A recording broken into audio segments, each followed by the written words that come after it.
Com certeza você deve ter ouvido falar sobre precatórios. É o que mais se fala hoje no Congresso Nacional, grande discussão do Congresso Nacional.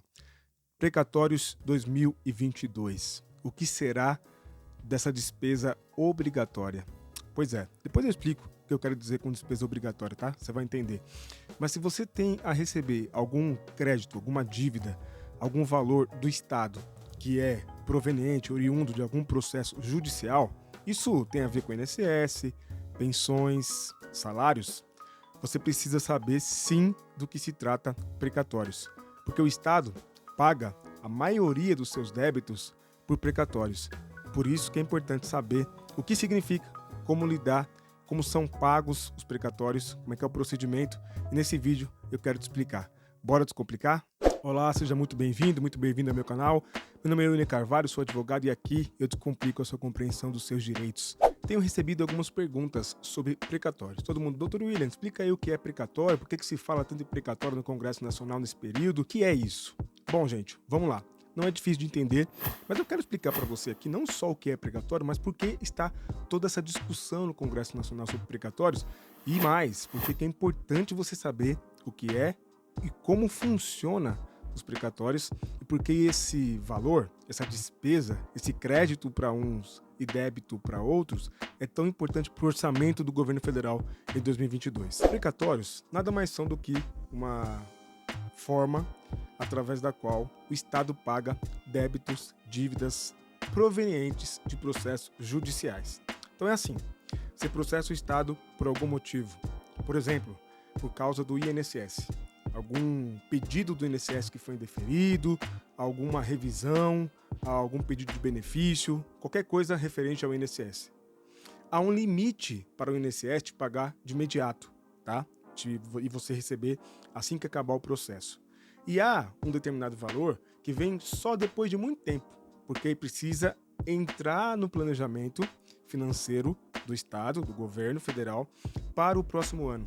E por isso precisa obedecer algumas regras específicas. Então, precatório tem a ver com débitos do Estado para com empresas, pessoas, fornecedores, em razão de sentenças judiciais transitadas em julgado. Essa expressão é bom você focar nela. Transitar em julgado é quando não cabe mais recurso. E aí, o juiz recebe um requerimento, não é, daquele débito, conclui-se o processo, entra na fase ali de execução, né, de cumprimento de sentença, conclui-se o processo, e a fase de execução é a fase para ali liquidar, às vezes a sentença ela é ilíquida e aí precisa de alguns cálculos, de algumas informações. Conclui-se essa segunda fase do processo, né, o processo tem duas fases, de conhecimento e de execução, né, de cumprimento de sentença. Conclui-se essa segunda fase, que é quando se define, resumidamente diretamente falando, quando se define o valor do crédito de quem venceu o processo. Tá? E aí, esse crédito ele entra numa fila, tá? Quando se trata do Estado. Essa fila é uma fila, o crédito ganha um número e esse crédito pode ser pago de duas formas. Tá? Essas duas formas têm a ver com os precatórios. Tá? Precatório, para quem não sabe, está previsto na Constituição Federal. Tá? O Estado tem de colocar os precatórios como despesa obrigatória. É uma despesa obrigatória do Estado, melhor dizendo, né? Que está prevista na Constituição. O Estado tem que colocar os precatórios no seu orçamento anual, na sua lei orçamentária anual, né? Chamado de LOA, tá? Não é a LOAS do BPC e do INSS, não, tá? É LOA, Lei Orçamentária Anual. Então, como é que funcionam os pagamentos por precatório? Até 60 salários mínimos é pago por RPV, que é um ofício requisitório de pequeno valor, até 60 salários mínimos. Esse RPV, essa forma de pagamento, acontece em até 60 dias, tá? Após toda a regularização ali do pedido do crédito. Tudo bem? Agora, quando supera 60 salários mínimos, isso vira precatório. E aí o pagamento acontece de duas maneiras. Se o requerimento for feito até o dia 1º de julho daquele ano, né, de conclusão do processo, o pagamento do crédito será feito no ano que vem, no ano seguinte, na previsão orçamentária do ano seguinte. Se o requerimento entrar, né, vier a ser feito depois de 1º de julho, o pagamento vai entrar no precatório, mas na previsão orçamentária de até 2 anos e meio para frente. Portanto, para não ficar dúvida, RPV, Ofício Requisitório de Pequeno Valor, tá? Também chamado de ORPV, esse tem a ver com créditos de até 60 salários mínimos. Rapidamente, isso é em matéria de federal, tá? De débitos federais. Em matéria de estados, é de até 40 salários mínimos e municípios até 30 salários mínimos, tá? Quando passa esse patamar, entra na fila dos precatórios. Tão conhecida fila dos precatórios. Tá? Por quê? Porque é um valor que vai onerar excessivamente ali a folha, né, o orçamento, melhor dizendo, do estado, do município, da União, e aí precisa de um planejamento mesmo para ser pago. Por isso que é feito, incluído esse crédito, esse débito na lista dos precatórios. Então, para ser prático, imagine que alguém ganhe um processo do INSS, tá? Acabe todas as fases, está definido. Vai receber R$70 mil. R$70 mil hoje, na data de gravação desse vídeo, é mais do que 60 salários mínimos. Ou seja, esses R$70 mil não serão pagos por RPV, por Ofício Requisitório de Pequeno Valor. Não é? Ou seja, não vai ser pago nos próximos 60 dias. Tá? O Estado pode incluir esse valor no seu orçamento do ano seguinte. Aliás, não só pode, como deve, e vai acontecer isso. O Estado vai incluir esse valor apenas no ano seguinte. E você, credor, você, beneficiário, segurado do INSS, só vai receber no ano seguinte, no ano que vem, tá? Quando começarem os pagamentos ali dos precatórios que já estarão inseridos na lei orçamentária anual. Por isso que a gente ouve, né, que o Estado vai pagar precatório, só os nossos filhos, nossos netos vão receber. Não é bem assim, mas é quase isso, tá? Por quê? Porque é um pagamento postergado.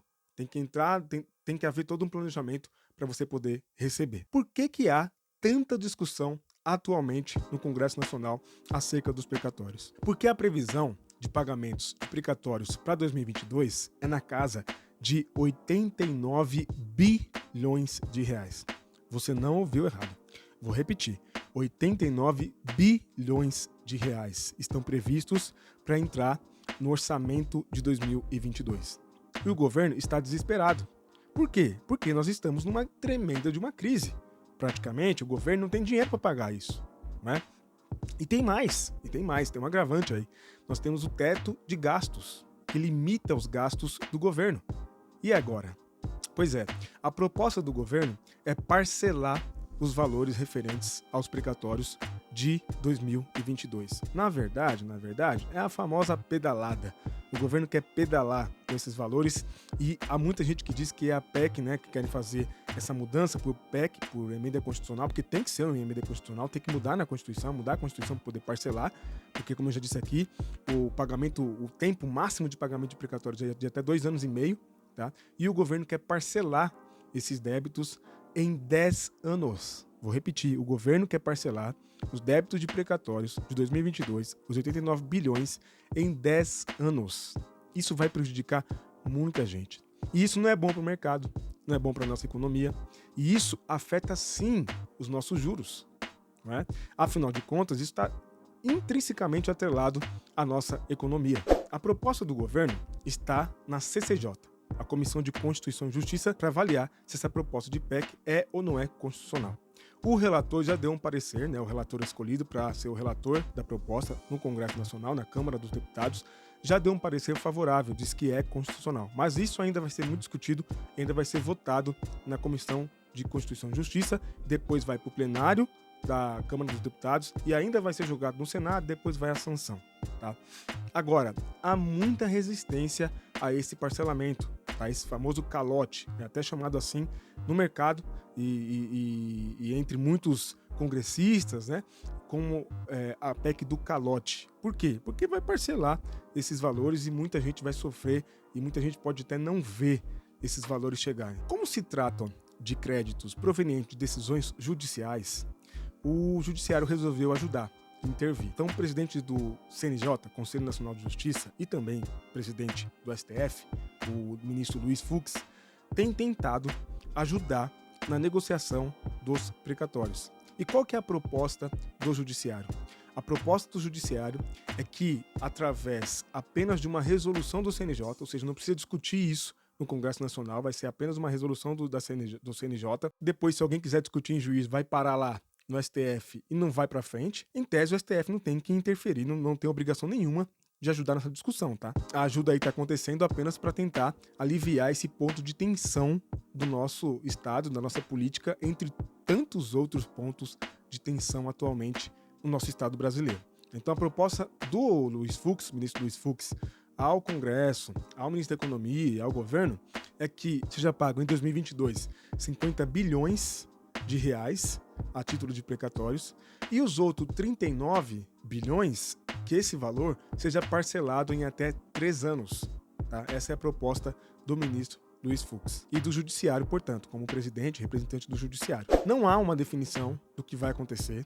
Tá? O governo está aflito com isso porque é muita despesa e, infelizmente, a gente vive um desarranjo econômico enorme por uma série de circunstâncias e de fatores, entre elas erros do governo, que o governo precisa fazer a meia-culpa e aceitar, mas tem também a questão da pandemia e etc. Mas precisa e será resolvido muito em breve. Por isso, é importante você saber sobre os precatórios, porque pode haver algum processo de algum conhecido seu envolvido, tá? Porque todo mundo vai sofrer, se for parcelado mesmo, a perder de vista. Tá? Todo mundo tem processo, né, na justiça que envolve ali créditos do Estado. Tá? E também, eu vou repetir, a nossa economia vai sofrer com isso. Tá? Por quê? Porque uma série de fatores estão envolvidas e atreladas a essa discussão dos precatórios e fatores econômicos, principalmente a questão dos juros e a segurança dos investidores no Brasil. Tá? Então, é por isso que é importante estar de olhos bem abertos e muito atento a essa discussão dos precatórios. Eu espero não ter ficado nenhuma dúvida, mas se ficou, deixa aqui nos comentários que eu faço questão de responder. Se eu te ajudei com esse vídeo, trouxe informações relevantes, vale a pena deixar o seu like aí e dizer pro robozinho do YouTube que esse vídeo é relevante. Se inscreva no canal e ative as notificações, ative todas as notificações para não perder nada do que eu publico por aqui, porque aqui tem vídeo novo toda semana e tem uma live também toda semana para responder os inscritos aqui do canal, tirar dúvidas ao vivo por até 1 hora. Vou deixar aqui na tela 2 links que eu tenho certeza que vão te ajudar com vídeos sobre os seus direitos tratados por mim de maneira descomplicada e facilitada. Eu espero no próximo vídeo ou na próxima live. Até mais!